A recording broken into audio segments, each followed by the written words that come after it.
Il nous reste à voir deux cas, celui de l'enfance, la prévention en pédiatrie, et puis ensuite on aura les cancers, les patients cancéreux.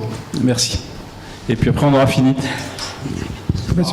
Merci à Delphine Kern de venir de loin, parce qu'elle vient de la Ville Rose, elle vient de Toulouse, pour nous parler donc de la thrombose chez l'enfant. Vous voyez que la thrombose n'a pas de limite d'âge, mais est-ce qu'on doit, nous en revanche, donc ajuster la stratégie chez l'enfant ? Alors, je vous remercie infiniment de m'avoir invité à répondre à cette question. Alors, je viens effectivement de Toulouse et j'ai préparé ce topo avec Nada Sabourdin qui travaille à l'hôpital Trousseau à Paris. La littérature est bien moins avancée en pédiatrie que chez l'adulte, et pour autant, elle existe chez l'enfant hospitalisé, où il y a quelques années, vous voyez, en 2009, hors chirurgie, ou chirurgie comprise, mais pas spécifiquement chirurgicale, Raffini avait montré que dans toutes les tranches d'âge de l'enfant, du plus petit, 28 jours, au préado, eh bien, l'incidence de la survenue des thromboses chez l'enfant augmentait de façon assez importante, avec une incidence globale de 6 pour 1000. Cette incidence, elle n'est pas répartie de façon homogène dans les classes d'âge, et on repère, que ce soit pour les thromboses ou pour les embolies pulmonaires, une répartition bimodale. Donc un pic de fréquence chez les petits, chez les prématurés en particulier, essentiellement pour, on va dire, deux ou trois raisons. Un, ce sont ces enfants-là qui vont présenter les cardiopathies congénitales et cyanogènes qui sont à très haut risque thrombogène. Et c'est des enfants également qui, lorsqu'ils sont hospitalisés, en particulier les grands prématurés, vont avoir besoin de cathéters centraux. Et on sait que le rapport de la taille du cathéter sur la taille du vaisseau, qui est le premier facteur thrombogène, c'est le facteur mécanique, va être d'autant plus important chez ces tout petits. La transfusion et l'infection sont également des facteurs reconnus dans cette tranche d'âge. Et puis, chez les plus grands, eh bien, les facteurs de risque vont plus ressembler à ceux que l'on retrouve chez l'adulte, dont on a parlé déjà aujourd'hui: l'obésité, le tabac, la contraception, la traumato ou l'orthopédie et l'oncologie. Et ce qui est intéressant, c'est que entre ces deux répartitions bimodales, eh bien, vous voyez que l'incidence est plus faible, mais elle n'est pas nulle. Quand on s'intéresse, et plus récemment, aux patients en chirurgie et à la thrombose en périopératoire, donc sur des registres, je m'excuse, mais c'est les datas qui sont proposées essentiellement par les registres américains, le plus souvent rétrospectifs. Donc là, on a une cohorte de 150 000 enfants colligés entre 2012 et 2015, où ont été exclus les traumas, qui sont à plus haut risque de thrombose, les reprises chirurgicales dont on vient de parler, les transplantations et le patient réanimatoire, qui est un cas particulier également. Eh bien, on retrouve cette répartition bimodale dans ces patients chirurgicaux. Sur ce collectif-là, ça fait presque 300 thromboses post-opératoires avec un délai médian d'apparition au 9e jour post-opératoire. Ça a fait 12 embolies pulmonaires et 11 décès chez ces enfants-là. Et un des facteurs de risque qu'on n'avait pas cité jusque-là, mais que l'on cite à présent, c'est que le risque de survenue est directement corrélé à la durée opératoire, au temps passé au bloc opératoire. Alors, est-ce qu'il y a d'autres facteurs qui différencient la thrombose de l'enfant de celle de l'adulte ? Oui, il y en a. C'est pas la même chose, clairement. Le sexe ratio est équivalent chez les enfants. La thrombose chez l'enfant est très rarement idiopathique, à la différence de l'adulte. Elle est seulement dans 2 à 8% des cas. Et le premier facteur de risque, encore une fois, que l'on retrouve, c'est les voies veineuses centrales. Et puis vous voyez se dérouler les autres facteurs de risque. Il y a aussi les facteurs génétiques. La répartition des thromboses membre sup, membre inf est quasi équivalente chez l'enfant, encore une fois, du fait de l'incidence et de la causalité des cathéters centraux, alors que chez l'adulte, elle va être bien plus souvent sur le membre inférieur. Et puis, la mortalité, quand survient un événement plus grave comme l'embolie pulmonaire, est bien plus élevée chez les enfants que chez les adultes, peut-être parce qu'on y pense moins. On peut donc dire, dans un premier temps, que l'événement thromboembolique chez les enfants, c'est bien plus rare que chez les adultes, c'est grave, potentiellement, et c'est associé à des facteurs de risque. C'est rare, donc, dans le contexte périopératoire, on ne peut pas d'emblée penser à faire de la prophylaxie systématique. C'est grave et associé à des facteurs de risque. On va donc aller chercher une prophylaxie et essayer d'identifier les sujets à risque. C'est tout l'enjeu de la deuxième partie de mon topo, c'est-à-dire comment les auteurs ont essayé de les identifier. Donc qui screener et du coup qui traiter en suivant. Si le topo devait s'arrêter là, on dirait qu'il n'y a pas de recommandation française et qu'il y a par contre dans la littérature des propositions, soit de recommandations, la PACB, donc les anglo-saxons, les anglais et irlandais ont fait une recommandation en 2018 et puis après il y a des propositions de score qu'on va essayer d'appréhender. Et je dirais bien sûr que nous devons nous mettre au travail pour étudier cette question. Avant toute chose, parce que je risque de l'oublier, s'il y a un facteur de thrombophilie avéré, génétique, type déficit en protéine C, S, AT3, etc., il est évident qu'on sort des scores et qu'on prend un avis spécialisé chez notre hémostasien en lui disant voilà la chirurgie que je vais faire est à haut risque thrombogène. Ce patient n'a pas été dépisté, en revanche ses parents ont un facteur de risque identifié. Qu'est-ce qu'on fait? Et on prend le temps de discuter ensemble. Pour mettre des HBPM, on le fait évidemment avec la balance bénéfice-risque par rapport au saignement, en accord avec l'opérateur, évidemment. Alors, on attaque les scores qui sont proposés dans la littérature. J'ai essayé d'en garder 4. 4 scores, 2 qui sont plutôt dédiés et ciblés sur les patients d'orthopédie et qui sont issus pour PADI en 2020 d'un travail fait en multidisciplinaire avec un système de validation, on va dire, qui ressemblerait un peu à nos cotations pour nos recommandations. Une revue de la littérature d'une équipe de Tours, chirurgicale et hématologue. Et puis en chirurgie générale, dont l'orthopédie, là intervient un consortium, la Solution for Patient Safety, qui est une initiative américaine qui regroupe plus de 140 centres qui font de la chirurgie pédiatrique et qui sont attelés à déterminer en fait ce qui faisait de la morbimortalité en chirurgie anesthésie pédiatrique, dont la thrombose. Et évidemment les infections de sites opératoires, etc. Puis ils essayent de combiner leurs data sur des grandes databases et en analysant leurs data, essayer de mettre en évidence des facteurs de risque et du coup de changer les pratiques de façon collective. Et puis la PACB dont on a parlé tout à l'heure. Alors ces ces scores diffèrent assez significativement les uns des autres. Le premier facteur qui les fait varier, c'est le nombre de facteurs de risque qu'ils vont prendre en considération. En sachant qu'Oden, tout à l'heure nous l'avons évoqué, va pouvoir appliquer des coefficients à ces facteurs de risque que ne font pas les autres facteurs de risque, les autres scores. Pardon. Quels patients vont devoir être screenés, scorés? Eh bien, pour les orthopédistes, il n'y a pas de ticket d'entrée. Tous les patients, on doit réfléchir à cette question-là pour tous les patients. En revanche, pour les deux scores du dessous, il y a un ticket d'entrée qui est en premier l'âge. On score à partir de 12 ou 13 ans. Et on y associe au moins un facteur qui a une durée d'anesthésie de plus d'1 heure ou une altération de la mobilité de plus de 48 heures en post-opératoire prévu. Quelle solution on a pour prévenir le risque, donc quelle réaction on propose? La première, qui est commune à tous les auteurs, c'est de faire de la réhabilitation accélérée, de la mobilisation précoce, active ou passive, quand on ne peut pas faire de l'active, et une bonne hydratation. Donc ça, on doit l'appliquer à tous nos patients.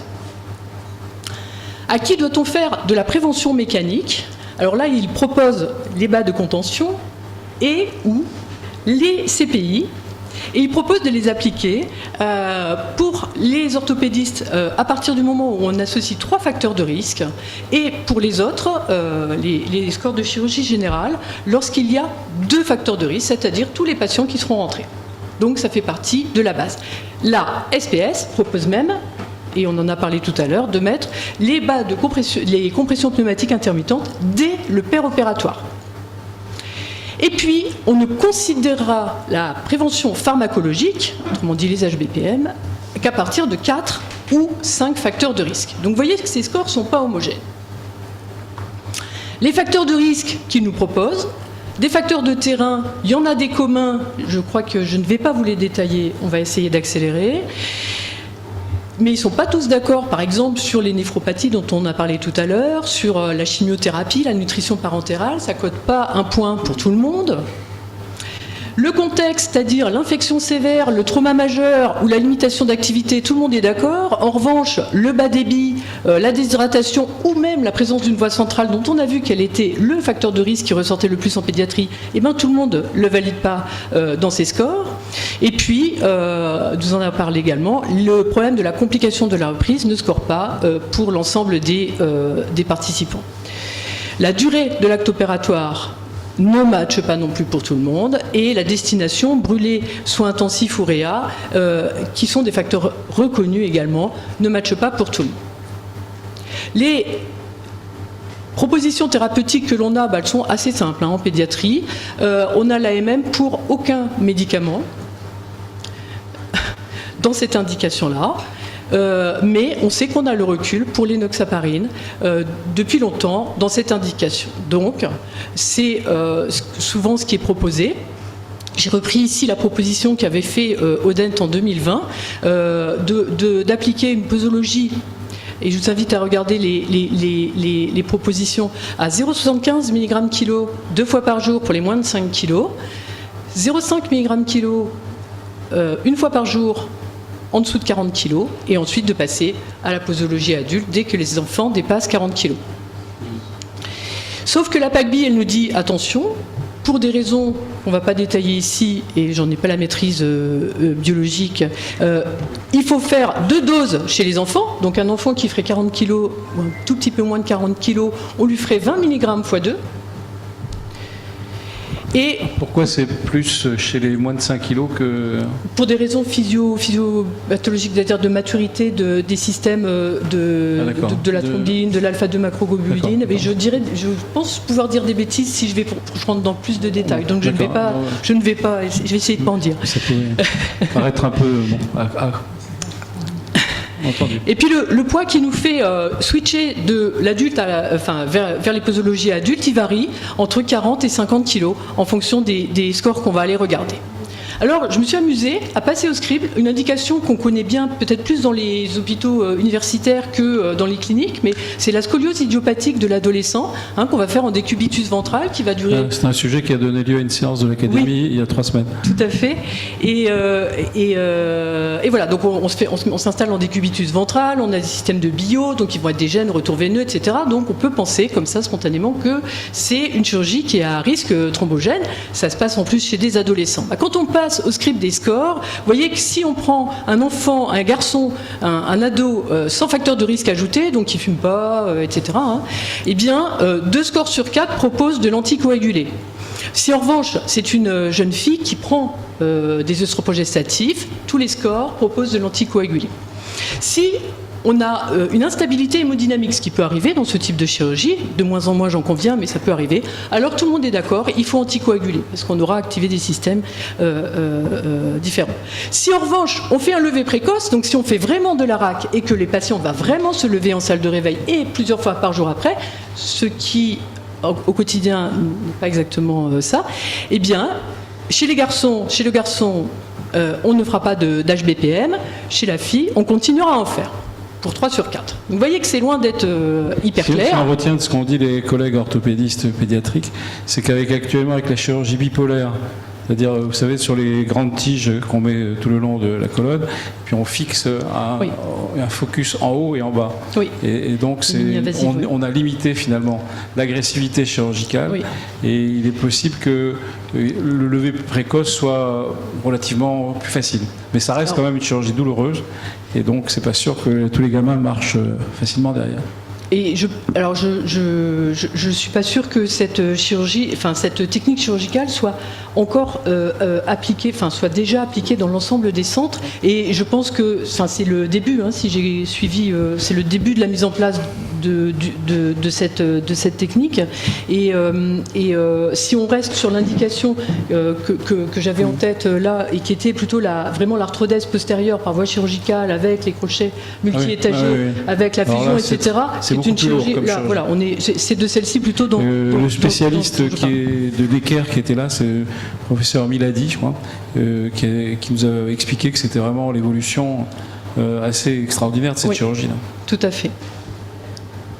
Alors, si on regarde ce que nous disent les registres des Américains, ils sont intéressants en ça qu'ils sont rétrospectifs, d'accord, mais ils ont des collectifs qui sont analysés, qui nous font pâlir en fait. Hein. On n'aura jamais des effectifs comme ça en pédiatrie. On voit qu'effectivement l'incidence de la thrombose et de l'embolie pulmonaire elle est extrêmement basse, mais le défaut de ces études-là, c'est qu'elles ne le regardaient pas ce risque de façon spécifique et elles étaient plutôt intéressées au risque neurologique de cette chirurgie. N'était pas tellement centré sur la question. 2 études sont plus centrées sur cette question. C'est Jen en 2014 qui a regardé en fait dans son registre, il y avait des scolioses idiopathiques neurologiques. Il y avait pas que des idiopathiques. Hein, donc la question est un petit peu biaisée. Et ils ont vu en fait sur le registre qu'ils avaient une incidence entre 0,1 et 0,4%. Les facteurs de risque qu'ils ont retrouvés, c'était l'âge, mais qui sortait qu'en univarié, et le fait d'être neurologique, en fait, syndromique ou scoliose congénitale. Et une autre étude a retenu notre attention, c'est une étude qui a l'intérêt d'être monocentrique, 28 ans de scoliose dans un seul centre, 2000 scolioses, incidence 0,13. Et là, ce qui m'intéresse énormément dans cette diapo, la dernière ligne en orange, là, pour la prévention, c'est est-ce que les auteurs ont précisé comment la thromboembolie était prévenue. Et dans la plupart des articles, ce n'est pas écrit. Donc c'est culturellement, on doit le savoir culturellement comment c'était, mais moi je ne le sais pas en tout cas. Voilà. En revanche, dans la dernière étude citée, il nous explique qu'en fait, à partir de 2014, ils ont mis des CPI post-op à partir de 14 ans. Tous les enfants de plus de 14 ans avaient des CPI post-op. Ils ont abaissé l'âge à 12 ans en 2016, et puis ils ont mis ces CPI en paire opératoire pour l'ensemble de leurs patients en 2017. Donc ça rebondit exactement sur ce que vous disiez. C'est les Américains. Oui, les Américains. Alors, pour aller au bout du raisonnement sur la scoliose, qui n'est pas tout ce qui nous occupe, hein, on fait tout type de chirurgie en pédiatrie, mais il fallait essayer de prendre un exemple. Et une autre étude qui nous fait réfléchir, c'est celle-ci qui a été publiée récemment en 2019. Alors elle a un tout petit collectif, elle est rétrospective, mais elle avait le mérite de regarder, c'est des vraies scolioses, entre guillemets, hein, donc les autres ne sont pas des vraies scolioses, c'est des scolioses chirurgicales multi-étagées, 10-12 niveaux, chez les enfants de 14 à 16 ans sans facteur de risque de thrombophilie ajouté. Ils avaient 3 groupes d'enfants, ceux qui ne recevaient pas d'HBPM, ceux qui en recevaient à partir de la 8e heure post-opératoire et ceux pour lesquels on commençait les HBPM à la 24e heure post-opératoire. Eh bien, évidemment, sur un collectif aussi faible, on n'a pas trouvé de thrombose veineuse post-opératoire, mais ça c'est presque logique. En revanche, ils ont montré que dans les 2 groupes qui recevaient des héparines, en fait, les enfants saignaient plus, ils avaient des hémoglobines post-opératoires qui étaient plus basses, c'était plus transfusé. Et puis, il y avait plus d'infections de parois et des durées de séjour augmentées. Donc il pose vraiment, je trouve que ça doit vraiment nous interroger sur la balance bénéfice-risque que l'on a à mettre ces traitements. Il mettait des CPI systématiquement en paire-op. On n'a aucune information sur les protocoles d'épargne transfusionnelle parce qu'on l'a aperçu dans les diapos de tout à l'heure, mais chez ces patients-là, dont on sait qu'ils vont saigner, on leur donne de l'EPO, du fer en préopératoire, hein, pour les monter à au-dessus de 13 grammes d'hémoglobine, hein, pour que ce qu'ils vont perdre en post-opératoire les amène pas trop en dessous de 10 grammes. Voilà, donc on ne sait pas comment ça a été préparé sur ce collectif de patients, mais en tout cas, je trouve que ça nous invite vivement à réfléchir. Alors, je crois qu'on est pressé par le temps, je peux arrêter mon topo là. Oui, merci, on est un tout petit peu pressé, pardon. Et simplement vous dire que la thrombose existe en pédiatrie, la phlébite existe en pédiatrie, c'est pas une question qu'on peut balayer comme ça du revers de la main. Il faut donc qu'on pense à évaluer, et probablement de façon systématique, nos patients. On évaluera beaucoup, on anticoagulera peu, ça c'est à peu près sûr. Mais, et je rebondis encore une fois sur ce que vous avez dit tout à l'heure, il est important que lorsque le risque a été estimé faible au départ et qu'on a décidé de ne pas anticoaguler, quand un patient se complique, quand il s'infecte, quand on le reprend, quand on lui met une voie centrale, quand sa durée de séjour augmente, eh bien on pense aussi à réévaluer ce risque, parce que c'est ces patients-là qui vont thromboser. Merci. Bravo, merci beaucoup.